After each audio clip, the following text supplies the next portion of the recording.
Hi everyone. Today we are going to talk about DNA vaccines and this DNA vaccines, this particular concept which is present in recombinant DNA technology. And here we have contents. So this content will have introductions and the DNA-based vaccines, history, why DNA vaccines needed, and how the DNA vaccines are made, and methods of delivery and mechanism. And also we will have advantage, disadvantage, current clinical trials, and future prospects. So in introduction, we have general information about the vaccines, how the vaccines are prepared. And these vaccines are generally biological preparation molecule that will improve the immunity to particular disease. And also this particular vaccine which contain agents that resembles like the pathogens or diseases causing microorganisms and often made from weakened or kill forms of microorganisms. So now it will be considered as the less toxic organisms.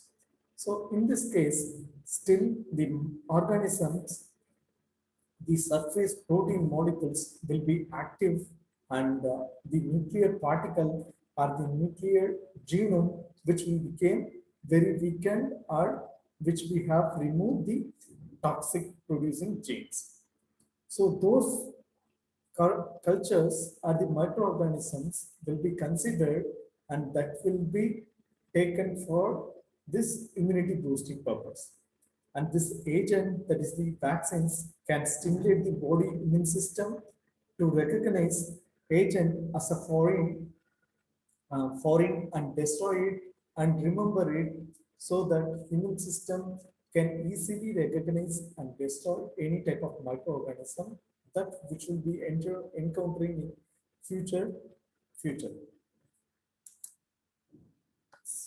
So next one we have DNA based vaccines. In DNA based vaccines, so this technique is for protecting an organism against disease by injecting it, that is the specific vaccines with genetically engineered DNA to produce the immunological responses. And if you see the DNA-based vaccines, so it can be double-stranded DNA molecule and referred to as plasmid fabricated with the DNA sequence which containing a genes encoding one or more proteins. And this DNA inserted into the cells, once it is inserted, and then it will be translated to the form that is the another form antigenic protein, and through that the protein is a foreign to cells, that is the to human cells, and in that case the immune response will trigger and then which will be produced lot of immunological proteins or immunoglobulin proteins which will be act against the foreign foreign proteins. And here we have the history. In history, the DNA vaccines are third generation vaccines and are made up of small circular pieces of bacterial DNA. And in 1990, the University of Wisconsin and John Wolfe found that injection of DNA plasmid produces protein, that is the particular protein, which will be in a response in mice. And if you see about the in the year of 1993, the Merck Research Laboratory, uh, the Dr. Margaret Liu, and found that intramuscular injection of DNA from influenza virus into mice produced complete immune responses. And if you see in 1996, where the trials involving T lymphoma, influenza, herpes simplex virus were started during that stages. And why the DNA vaccines are very essential. And if you see, the normal vaccines have problem, maybe kind of risk can be caused by these vaccines and which can be lead to some kind of fatal effect also. So due to that, the DNA vaccines, which do not have any other side effects proteins in their genome. So due to that, so we can easily prefer this DNA vaccines against any infected viruses. And if you see the normal vaccines, which provides primary humoral immunity, and in the other hand, the DNA vaccine, which provides both humoral and cell-mediated immunity. And here we have DNA vaccines, how the DNA vaccines, which is made, here you can able to see the picture, that is the viral gene. So this gene will be going to integrate with the plasmid once which is made integration, and through that you will have the integrated recombinant molecule through recombinant DNA technology, and the plasmid which will have the foreign gene, that is the viral gene, specific viral or disease causing gene. And here you can able to see that this transformation. So after getting recombinant plasmid, that is the viral containing plasmid, viral gene containing plasmid. So that plasmid will be transformed into a bacteria, and this bacteria will have basic um, genome, and also it will have basic replication mechanism. So in that case, so this viral protein containing plasmids also will replicate along with that bacterial species, that is the host cells, and through that this plasmid will continuously amplified, and it will have multiple copy of that particular viral genes. So, and then you will be amplified plasmid DNA will be isolated, and the isolated DNA will be stored at particular environment. And especially those storing will be in vials. So once it is sealed, and you can't have it you can't open it frequently. And once you open it, you have to use it. And here we have methods of delivery. So in methods of delivery, injections, large amount of DNA vaccines applied directly to the skeletal tissue. Whereas another one, gene gun, the small amount of vaccines applied through the DNA coated gold beads to the abdominal skins. And there is another method, feminetic jet injection, which is very high amount of vaccines which will be applied to the abdominal skin. So here you can able to see these pictures, the injections, the normal injection in day-to-day life, we are seeing that. So this kind of injections, and there is the another case, we have a gene gun, so which will be automatic, and there is another one, feminetic jet injection, which will be very faster, and the amount of vaccines also very higher. So here we have the mechanism. In mechanism, two pathways, there are two pathways. The first one is the endogenous, another one is the exogenous. In endogenous, antigenic protein is presented by cell in which it is produced, whereas in exogenic, antigenic protein is formed in a cell but presented by the different cell. So this is the major difference. So antigenic protein which will be present by a cell and also it will be produced, whereas the exogenic, the cell, the antigenic protein is formed in a one cell, but it will be delivered by from other cells. So we have to remember these two major pathway mechanisms. And so this is how the DNA vaccines which works. So here you can see the patients is getting injections, Barack Obama, and here we have muscle cells, and this muscle cells where we are going to inject this plasmid DNA. And here we have endogenous pathway. So in the endogenous pathway, so here you can able to see that the nucleus and plasmid DNA and the mRNA, and from this plasmid DNA, which will transcribe into mRNA. From the mRNA, the antigenic protein will be produced, and once it is produced, and then you will have lysozyme, that is which will try to make it a split copies, and then you will get the antigenic peptides, and once it is antigenic peptide is available, the MHC from cells human body will identify it, and it will do its microsomes functions. And here we have how the mechanism which works. So the first one here you can able to see the cells, and this cells which contains the basic antigenic proteins, and from the antigenic proteins you will have multiple responses. So one response will be the T helper cells, and if you multiply it again, T memory cells also take. So this kind of responses will be produced against any type of infectious disease genes. And so this is the another exogenic pathway. So this exogenic pathway where we have the peroxisomes and plasma membrane, so usual structure, and from here you can able to see that nuclear DNA, and this DNA will be transcribed, you'll be getting mRNA. From mRNA, the express protein will be found, you'll be getting obtaining, and then this again which will undergo for the lysosomes, and again which will be identified by the microsomes protocols. And here you can able to see that exogenic process.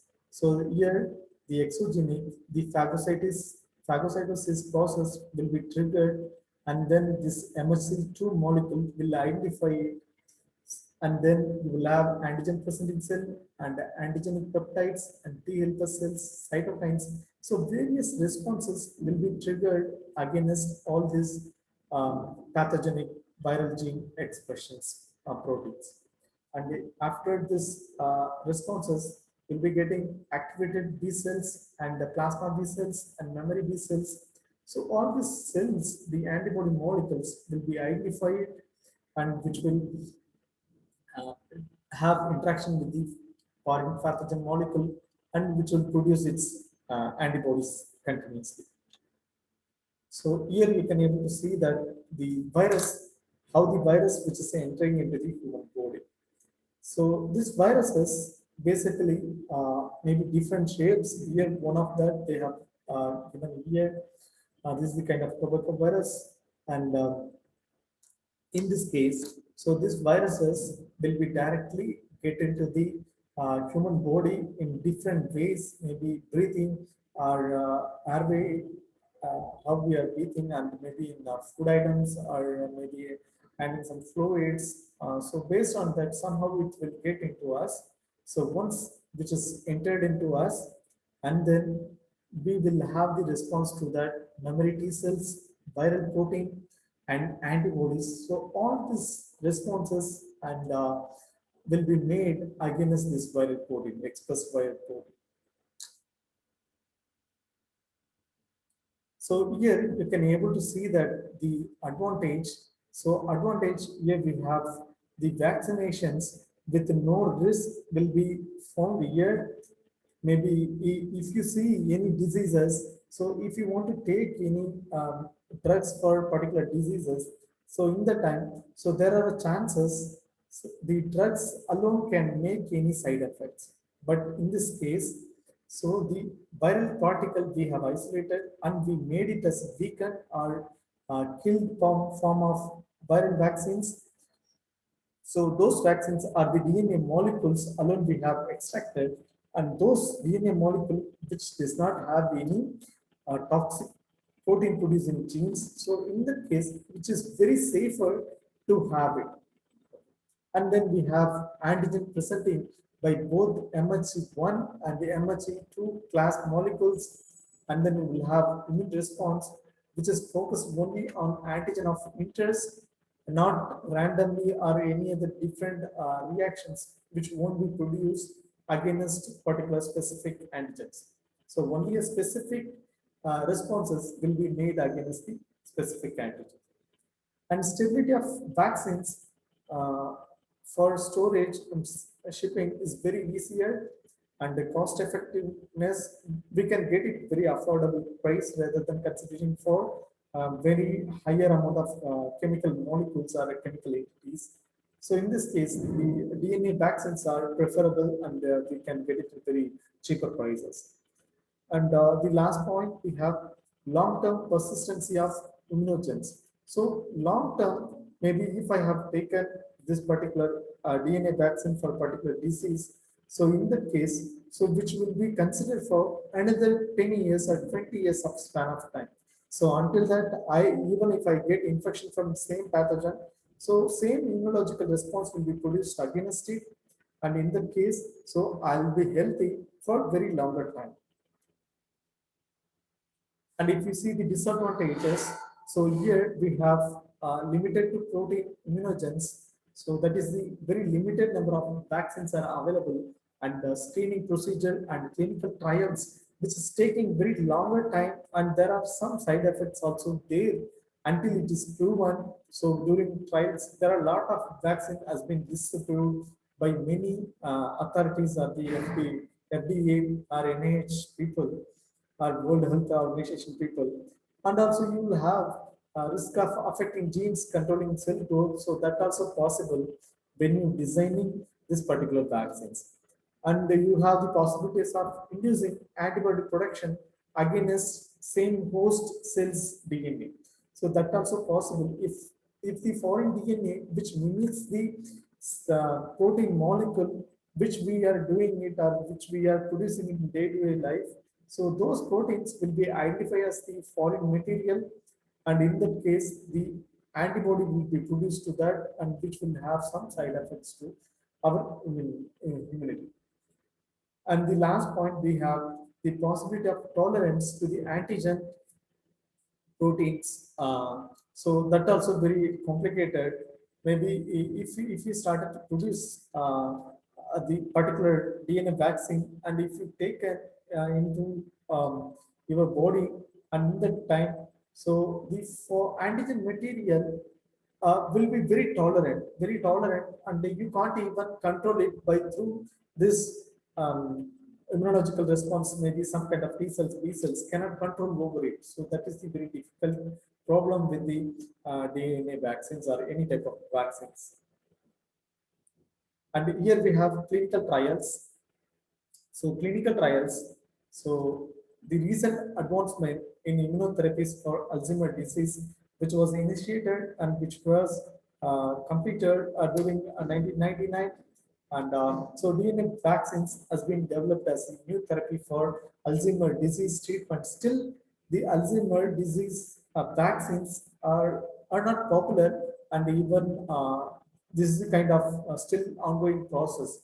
Maybe the few patients they are adapting to that vaccines, and they are able to recover from the Alzheimer's diseases, and few patients they can't recover it, and still under some kind of trials. And Alzheimer's disease is one of the most common causes of dementia, which is characterized by progressive neurodegenerations. And also it has been, this is the adeno-associated viral vector, which is developed by Zhang and his colleagues, could express A beta in vivo conditions. So in these conditions, this viral vector, which can able to mimic or which can able to control the Alzheimer's disease causing genes. And so they are preparing the DNA vaccines using adeno associated viral vectors genome, and tested in different models, that is the animal models, that is in mice model. And here you can able to see the structure, and here we have A beta proteins concentrations. In case if I have taken in 0th month, and it may take very longer time, maybe after 5 months or 2 months or 3 months of time, it will start to produce slowly it will start to produce the protein molecules. So in that case, so here you can able to see that the therapeutic proteins will be produced after 20 months. It will have full control over that particular Alzheimer's diseases. So here we have the reduction of A beta burden in the model mice after DNA vaccines, that is completely showed here, and the prophylactic administration of FC regions of antibody vaccines. Vaccines are prevented the antibody deposition about 10 to 30% in untreated animals, and before 12 months of age, and to the 40 to 50% after the 15 month. So this case, which will clearly indicates there is a possible evidence which have the DNA vaccine which have the control over the Alzheimer's disease. And the effects of therapeutic administrations were almost same as prophylactic administrations. And here we have other clinical trials.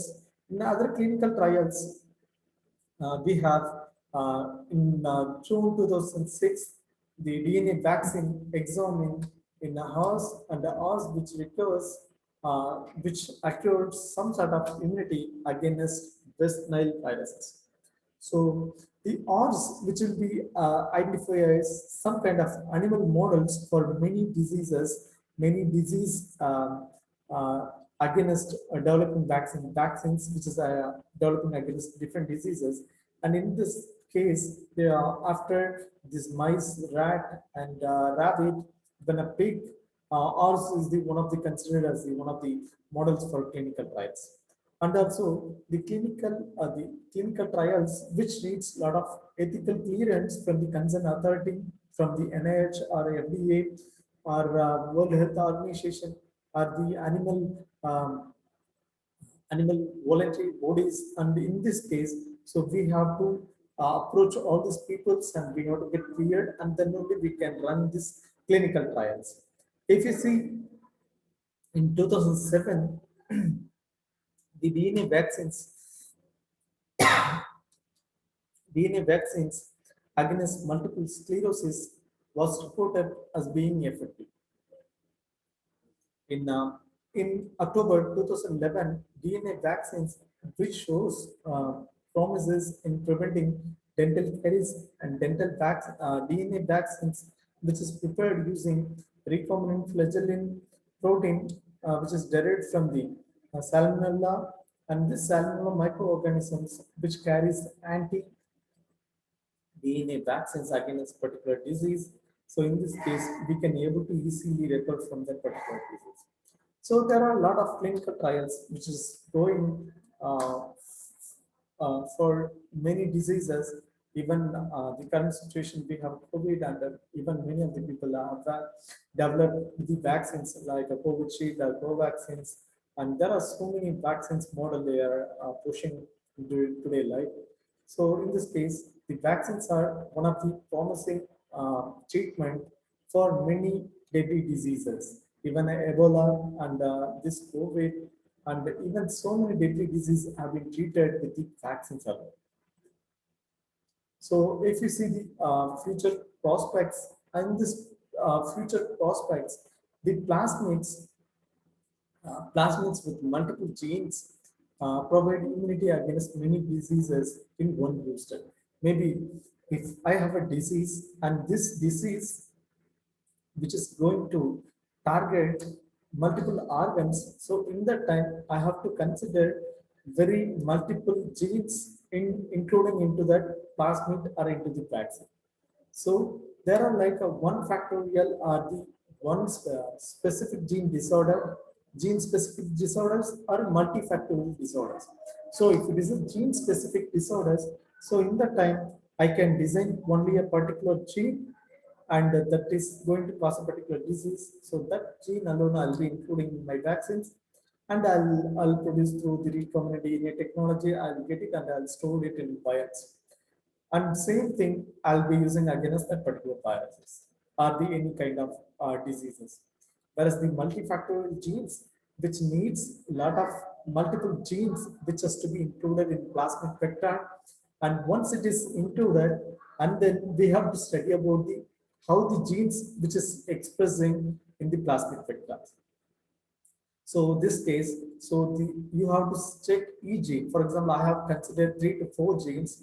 So this 3 to 4 genes have to be checked individually, how it is expressing, how it is responding to the immunological molecules, and how the immune response which is triggered against individual genes. So in the time, so I have considered and I have characterized all these genes, and then we have to go for clinical trials. And also even this clinical trial also, which needs with the basic treatment from the microbiological labs or the cell line treatments, and then we'll be moving to the clinical trials, especially for the not to the clinical trials, and before like the animal models from the lower order, like from the mice or the rat and rabbit, and maybe in few cases, if it is necessary to have the pig or some other organism, maybe like a horse, if it is necessary. So in the time, we will be considering that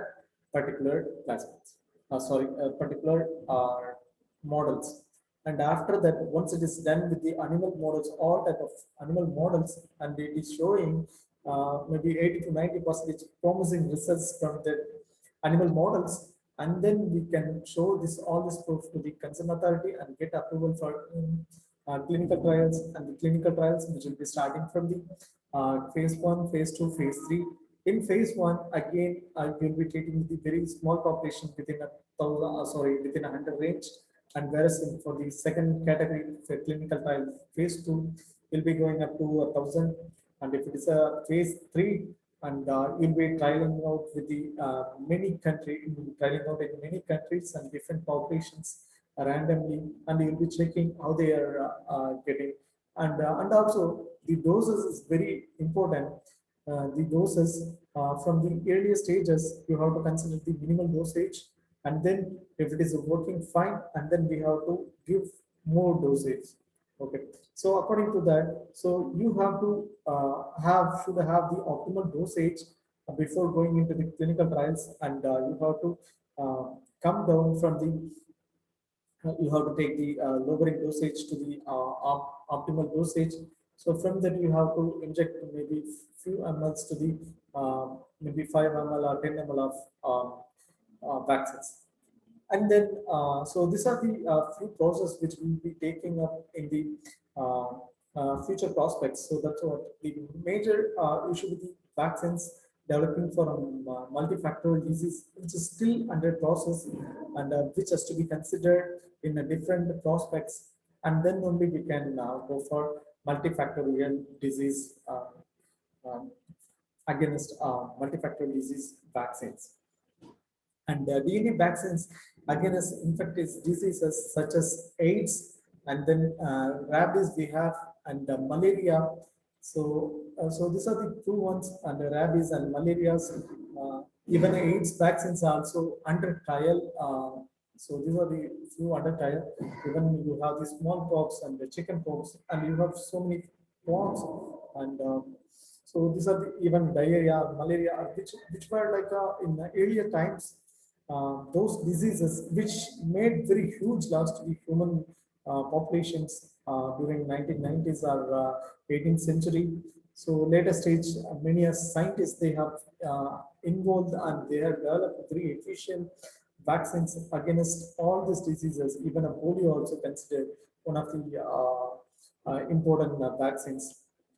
So all these vaccines made, and which is very useful for the humankind. And if you see the AIDS, and this AIDS, so which were like even now in this stage, the many scientists are willing, and they are preparing the vaccines against AIDS, and still the progression against the AIDS, which is still under process, and which need to be move into the next stage, or gets improved vaccines. We have to develop it, and then only it will get approved, and it will be available to the public in future prospects. And if you see in future, the DNA vaccines can be applied to the boost up immune system. And so in this case, so if in case, for the current scenario, so we have a COVID here. So in future, there are so many deadly diseases which is going to affect us.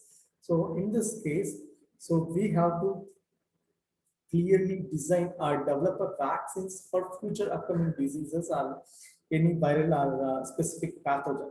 So for that, we have to have monitor over different pathogens, how it is working, is it getting mutation continuously, or it is in control. So we have to check all these things frequently. There are specific organizations, maybe the viral institutes or the microbiological institute, they will have all these pathogens. Okay, so these pathogens, if they identify a particular pathogen, and they will, once they have identified, and after that they made it containment, and they have controlled completely, they destroyed it, and still they will take that microorganism, and they will go for studying, and then they will produce a vaccine, and they will store it for very longer time. So in case, in any other scenario or any other incident, there is a chances of evolving same pathogens in future. So that time, if it is a mutated, and which have the ability to cause very uh, large fatal, so in the time, so we should be ready to face that kind of situations. So that's why the scientists, they will be always have this in mind, and they will develop the vaccines against diseases, and they will keep it safe. So similarly, there are so many diseases can be easily prevented by this future prospective measurement, like a preparation of different viral vaccines or the pathogen vaccines for very deadly diseases, or the multifactorial gene disorders, or single gene disorders based uh, vaccines will be prepared, and which will be stored for the humankind will be. And so these are the references I have followed, and there are a lot of references which is available through the internet, and you can check it, and which will be very useful. So thank you so much